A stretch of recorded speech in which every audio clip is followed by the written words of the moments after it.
The expectations for the top edge rushers from the 2024 NFL draft class vary. They're different. Who should come off the bench as a DPR? Who should be the starter? Who has to be the guy? We're going to talk about this and more coming up next.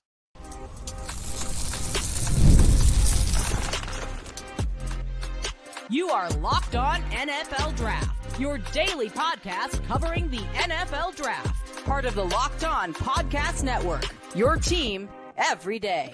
What's up, Locked On family? Welcome back to the Locked On NFL Draft Podcast, your daily podcast covering your favorite draft prospects, part of the Locked On Podcast Network, your team every day. I'm your boy, Damian Parson. You can find and follow me on X at DP_NFL. I'm a senior draft analyst, and thank you for making Locked On NFL Draft your first listen today and every day. Shout out for being our everydayers. You know, I got to kick the intro to Mr. LSU himself, Keith Sanchez. You can find and follow him on X at The Talent Code. Can you talk to him, baby? What's up, Locked On family? Let's get locked in. This is Keith Sanchez, 2019 national champ, man, and the other side to this dynamic duo that we like to call the Locked On NFL Draft Podcast. I want to start this podcast off by saying shout out to our everydayers. Thank you for tapping in with us each and every single day. Every listen is greatly appreciated. DP, we're talking edge rushers, man. We have Laiatu Latu finding out his role. We have Mr. Dallas Turner. Is he going to be Minnesota's Vikings edge number one? And then we're going to talk about Jared Verse, how he must bring the boom out there in California. But DP, before we get started, man, why don't you hit him with our title sponsors? Today's episode is brought to you by FanDuel. Make every moment more. As playoffs wind down, the sports aren't sportsing like we want them to. But this summer, FanDuel is hooking up all customers with a boost or a bonus daily. That's right. There's something for everyone every day, all summer long. Visit FanDuel.com to get started. Laiatu Latu, first edge rusher off the board back in April, Keith, for those Indianapolis Colts. And you're talking about what we kind of like heading into training camp, right? I think there's a couple teams that's left that's just now getting into camp, right? Yep. Rookies and vets. And this is basically right now, this is the week where everybody's in camp, all 32 teams. And for the Colts, I think Laiatu Latu finding his role is going to be paramount for them, right? Because they have a good defense, a good defensive line, like a lot of talent, a lot of depth, you know, at all positions, right? But getting a guy like Latu, I mean, if you remember what I call him a ball winner. He's that guy in the fourth quarter, get out of his way, let him go get you a bucket. That's what he is, and that's what he should be for this team. I don't know if he needs to, I don't believe he needs to start right away on rundowns and everything like that. He's a guy that I would bring in fresh legs on third downs early in the season, right? If you got an early matchup against CJ Stroud, Will Levis, Trevor Lawrence, this is the guy. Laiatu Latu is the guy I want coming off the bench while the other guys handle those rundown duties and they're setting the edge, they're stopping the run. Let's get him in the 3rd and 12 in the fourth quarter when we got to get a stop. This is the guy for me that I think that's going to be the role for him because, as we all know, he was the most polished and refined pass rusher in terms of plan, hand usage, dip and bend, ability to corner, ability to work, back cross face inside. We got to look a close-up look at him down in Mobile. Shout out to Jim Nagy and the Senior Bowl staff. You've got to see him up close and personal and see how he moves. And it's the same thing we always talk about, seeing how guys move in person. It feels different than watching it on tape. And this, when you watched him, you saw a guy that like, man, this is an NFL edge rusher today. Like, he knows how to get it done. And even listening to him talk about, man, I study my opponents. I study their tendencies and everything else. He already has the mental game. He has the physical game.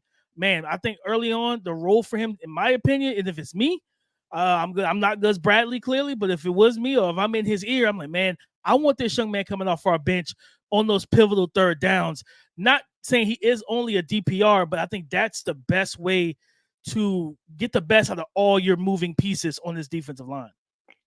Yeah, so no, I can definitely see that, right? And I think it has to be DP because I look at the Indianapolis Colts, and it's been since when that they've had a top edge rusher, right? It's been a while, and I know we know the cream of the crop, right? Talk about Dwight Freeney, Robert Mathis, but I think the last time they had a guy coming off the edge that you felt good about was maybe Yannick Ngakoue. Was it that couple years that he was with them? So I look at Laiatu Latu, and they drafted you for a reason. It's to be a premier edge rusher. And I wonder, Deep, because I feel like maybe the Colts back in the day was the first team to kind of really win this way as the NFL was transitioning. But with those Peyton Manning led teams, right? Like the equation was to get up quickly, right?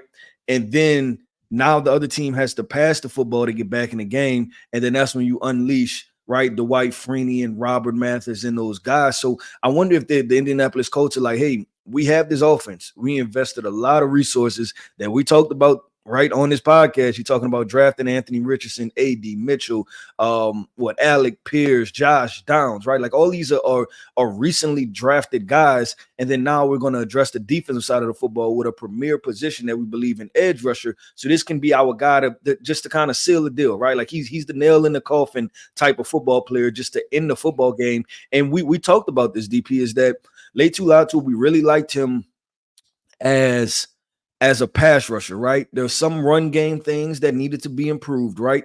But as a pass rusher, just a natural on an island, let me get after the quarterback. He's one of the best hand technicians we've ever sseen. So I think they put him in this position, and I have to feel like that's why he was put in this position, was to rush the quarterback when the Indianapolis Colts are up. 100%. I mean, you look at and like I said, they have a lot of depth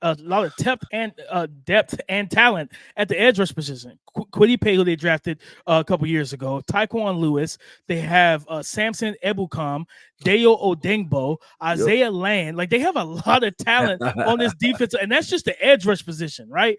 They have a lot of talent there to where the pressure isn't on Laiatu to come in there and say, "Man, I got to be the guy right out the gate." No, like that's not that pressure's not on you because they have veteran pieces and veteran players who know how to get it done. I believe, if I remember correctly, I believe that Kwity Paye had like 8 sacks last year by himself, right?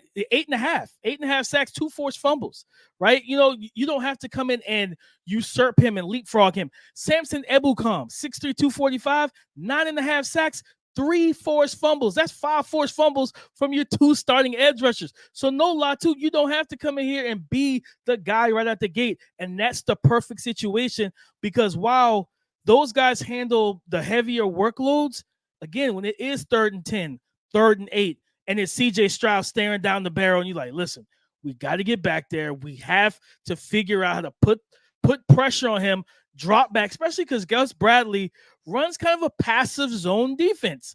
So it's like you don't want C.J. Stroud, even a Will Levis, and especially not a Trevor Lawrence either, to have time in the pocket to just sit there and just survey the field and find the voids in your zone.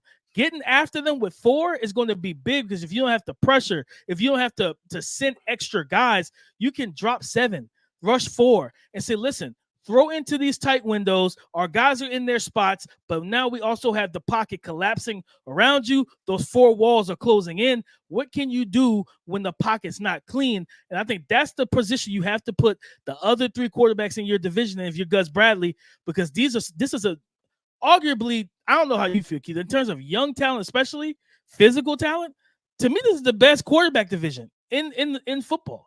Like, you know what I mean? When you have still unproven pieces, but like just fit like talent, like man, and they're all young. Even Trevor Lawrence, who just got paid, is still young, right? Like all these guys are still young. If you talk well under 28.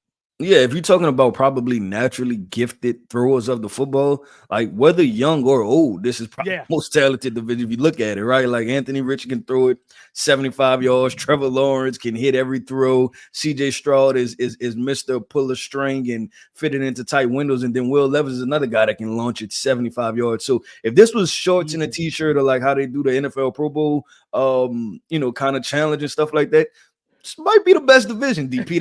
They might walk away with the championship at the end of the day. But man, let's keep this thing going and flowing. Listen, Minnesota Vikings, right? First round, they went J.J. McCarthy. They was able to get their guy in their second pick in the first round. They was able to draft a replacement for Danielle Hunter. Danielle Hunter is now where? He's in the AFC South, DP, like we just finished talking about. We're going to talk about Dallas Turner and what are the expectations for the rookie edge rusher in Minnesota. When you're hiring for your small business, you want to find quality professionals that are right for the role. That's why you have to check out LinkedIn Jobs. LinkedIn Jobs has the tools to help you find the right professionals for your team faster and for free. LinkedIn isn't just a job board. LinkedIn helps you hire professionals you can't find anywhere else, even those who aren't actively searching for a new job, but might be open to the perfect role. In a given month, over 70% of LinkedIn users don't visit other leading job sites. So if you're not looking on LinkedIn, you're looking in the wrong place. LinkedIn knows that small businesses are wearing so many hats and might not have the time or resources to hire. 2.5 million small businesses use LinkedIn for hiring. So post your job for free at linkedin.com/lockedonnfl. That's linkedin.com/lockedonnfl to post your job for free. Terms and conditions apply. Minnesota Vikings rookie edge rusher Dallas Turner. Keith, I think the expectations have to be simple. Unlike Laiatu Latu we just talked about, I don't believe Dallas Turner has I don't think he has a patient process to this. I think the pressure might be on him to come out the gate as a rookie and be that top guy. And losing the Daniil Hunters of the world, that type of talent, the speed, the long arms, the explosiveness, the power, speed to power conversion, the things that he brought to the table, that's a tough pill to swallow to lose that type of talent. And to now, he brought in you have Jonathan Bullard. They have Andrew Van Ginkel, who spent time, I believe, with the Miami Dolphins. Solid player. I don't think Van Ginkel's keeping Dallas Turner off the field. I don't foresee that being the case. And with Dallas Turner being such a high pick, and also this is a team that I think we've both said this quite a few times on this pod since we've been, hosting it since last February. The secondary consistently needs help, and having Brian Flores as the DC was good for them because he's gonna give you pressure looks. He's gonna be very creative on how he confuses quarterbacks. Remember the San Fran game? Was that Monday Night Football where they end up knocking off Brock Purdy, picked Brock Purdy off I think 3 times in that game, or 2 or 3 times, picked him off late to close the game out because they're showing. Like Brian Flores is outstanding at showing you one picture pre-snap and showing you a whole different picture post-snap. And he does a good job of that. But now adding a Dallas Turner, that explosive pass rusher off the edge, I'm excited for what Dallas Turner is going to look like under the tutelage of Brian Flores and how he designs some simulated pressure looks to give him some runways and one-on-one opportunities to stretch and move tackles onto an island. You watched him at Alabama, Keith. What are your expectations for him? Because I think he needs to be the guy early on. Yeah, I'm looking at the rest of this depth chart, DP. You talk about Jonathan Grenard, right? Potential guy that can get after the quarterback a little. Obviously they struck gold, right, with Ivan Pace Jr. I think was he 7th round, an undrafted player. And then like you said, you talked about Jared Tillery.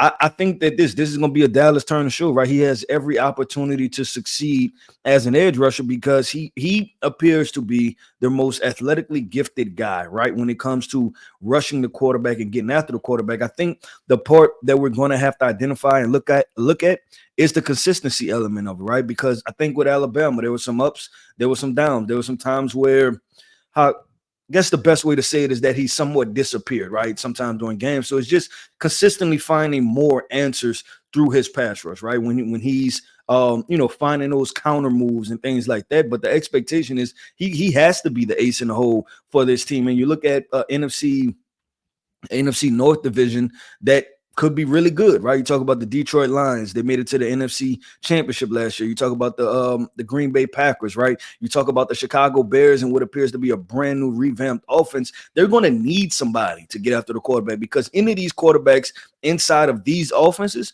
they can put up 30 points, right? And you have to disrupt them and you have to make plays. And then not only that, all of these quarterbacks have somewhat, well, not Jared Goff, but Caleb Williams and Jordan Love, I'm sorry.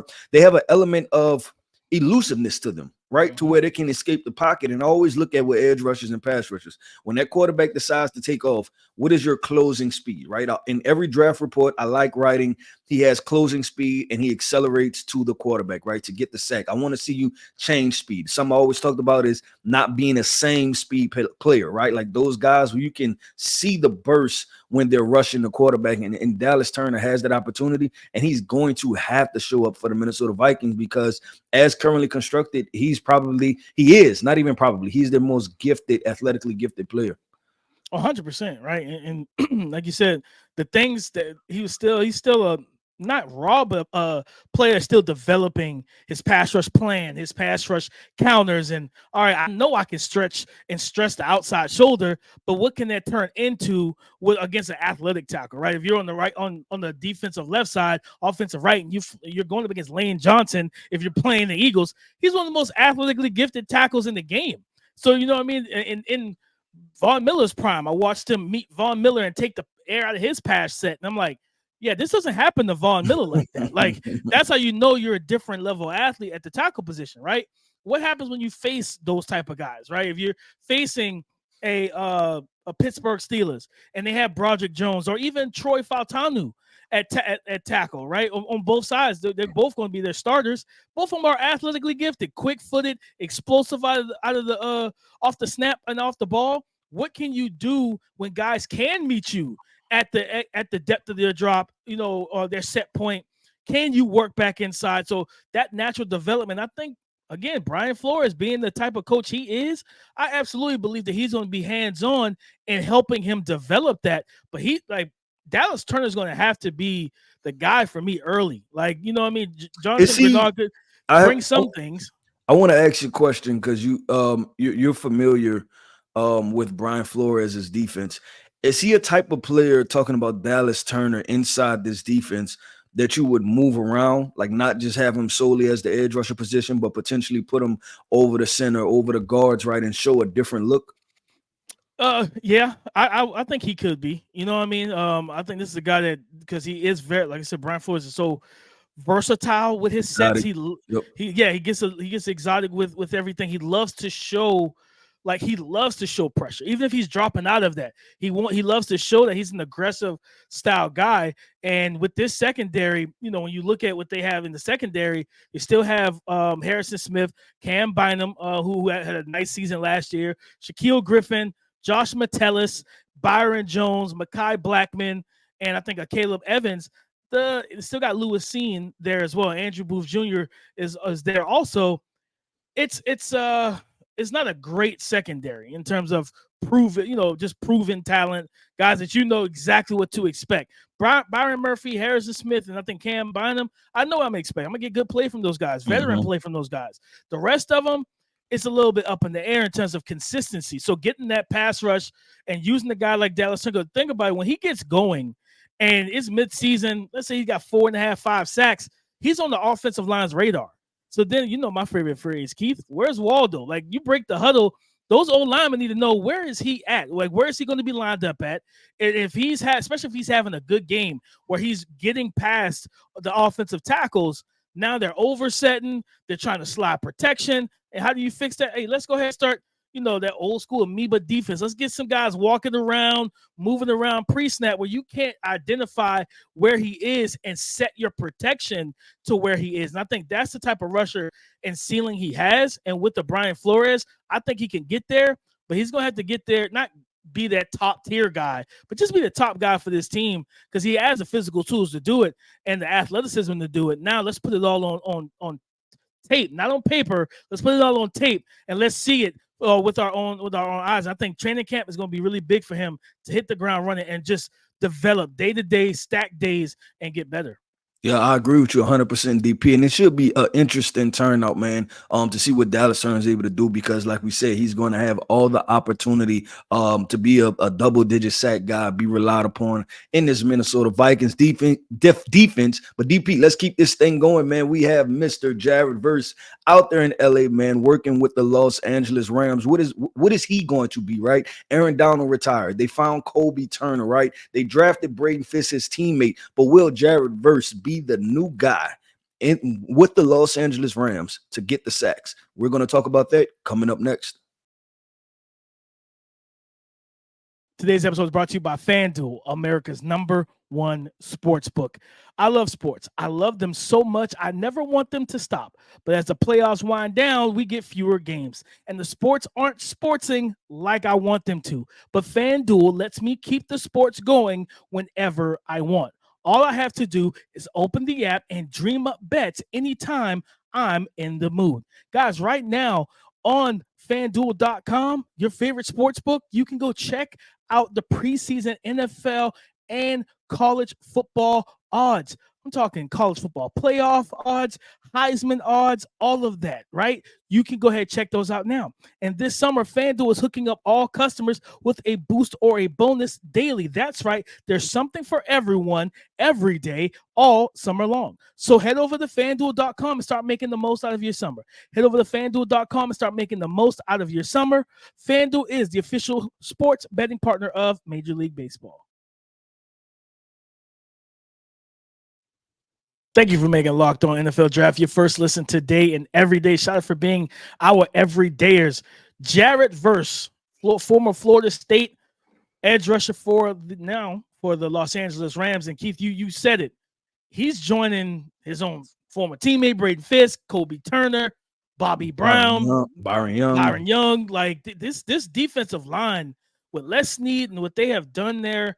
Like, yeah, Raheem Morris won't be the commanders defense like he has in the past, but they've got a lot of talent and a lot of young talent, athleticism, strength, power. I do think he needs to be able to bring that boom. Like, because Byron Young is a speed to power conversion guy, but he's an explosive rusher. Mm-hmm. We saw him down at the Senior Bowl last in 2023. The first step is crazy off the ball. He can get 2 steps upfield, and if you're not out of your set as a tackle, if you're not prepared for his speed, he's gonna run circles around you.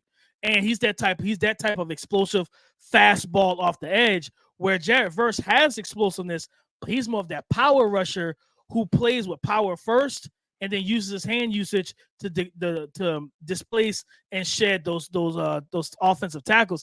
I think he needs to bring that power and be able to, now you have the best of both worlds. You have a speed, explosive rusher on one side, and then you have a power player on the opposite side. And like I talked about with Latu, with all the quarterbacks in their division, for the Rams, you got to deal with Brock Purdy twice a year. You got to deal with Geno Smith twice a year, who's had a complete resurgence of his career. And you got to deal with Kyler Murray twice a year. So you're going to need to get after these quarterbacks in your division as well, but also a guy like Jared Verse who could set the edge. Because all the other 3 teams I just listed, all of them run the ball. Arizona runs the ball, San Fran runs the ball, and Seattle runs the ball. So you're going to deal with the run game. And if teams, whether it's Bobby Brown or Braden Fisk on the inside, on the interior, flanking Kobe Turner, whoever's there, if they stop the run on the interior, they're going to go to next. Like, okay, let's stretch this thing to the perimeter and let's go out there with Jared Verse sitting out there. That's a guy we've seen consistently set the edge, maintain outside leverage. And as a running back, you hate to see that because it's like, well, I got to cut up into the defense anyway. Didn't really want to do that. I wanted to be able to stretch and then cut up into the void. So I think Jared Verse should bring that power and that physicality and be that kind of complementary rusher in terms of styles to that Byron Young that they have on the opposite side. DP, in this podcast, man, I think we saved the best for last because this is the situation I'm most excited for. And it's because of the other young DP. All these guys are young. All these guys are a year, 2 or less, right? You talk about Byron Young, Braden Fisk, Kobe Turner, and then you add in Jared Verse. What does Jared Verse have to bring?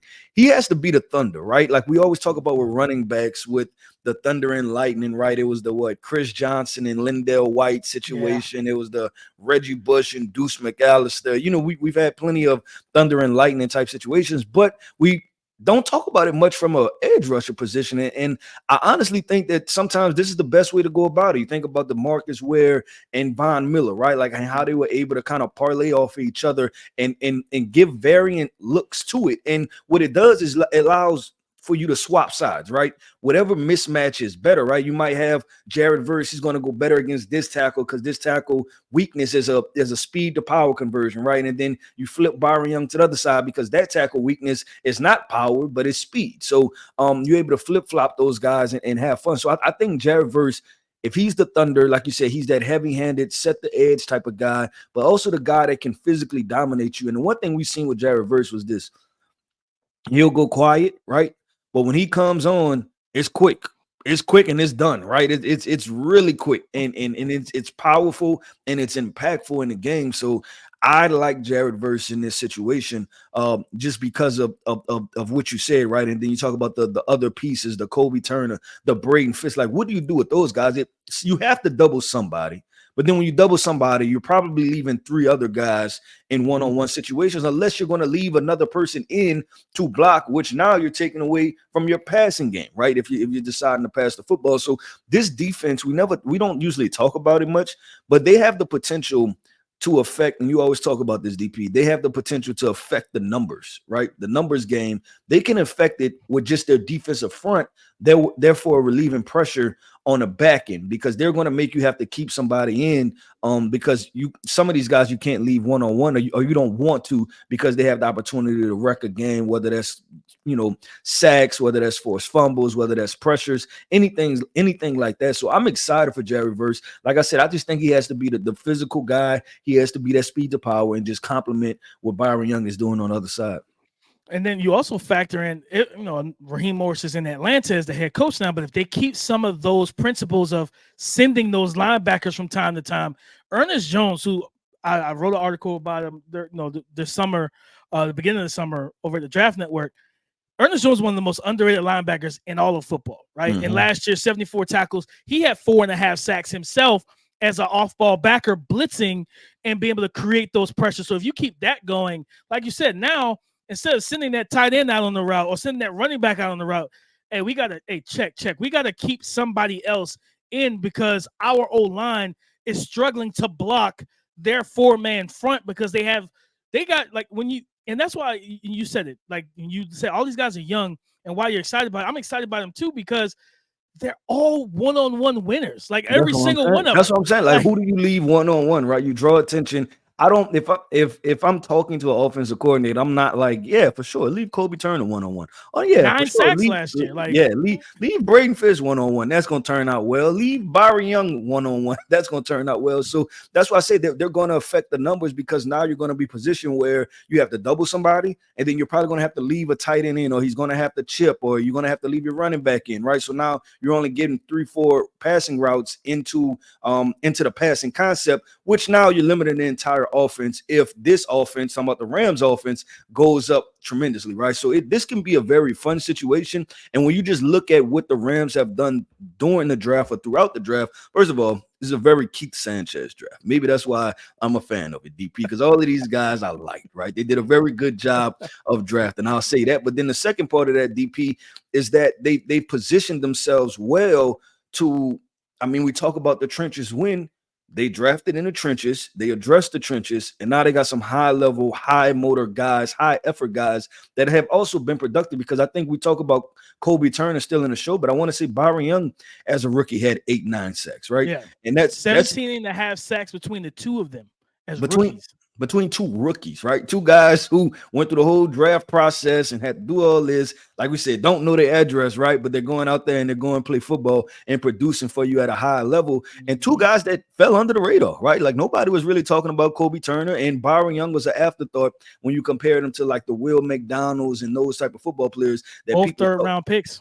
Both third-round picks. Yep. So both, guys that were fringe top 100, both guys that we liked a lot on, when we talked about just in our conversations and on this podcast. But I think overall, DP, the Los Angeles Rams, they position themselves in a really good position.